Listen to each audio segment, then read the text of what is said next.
Katika uzoefu wangu wa kuwasaidia wanaume wengi, nimekutana na wanaume ambao wanachanganya ugonjwa wa tezi dume pamoja na busha.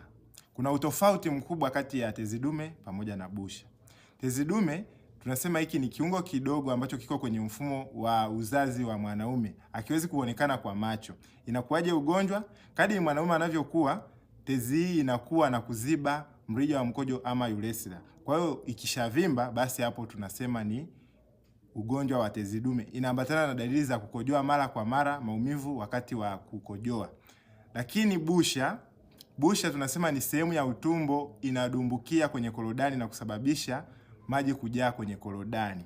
Kwa hiyo kama una changamoto ya tezi dume, Mkuburo S Clinic niko hapa kwa ajili ya kukusaidia wewe kutatua changamoto zote hizi mbili, tezi dume pamoja na ugonjwa wa busha. Kwa hiyo chukua namba yangu kwenye bio, nitafute kwa ushauri na msaada zaidi.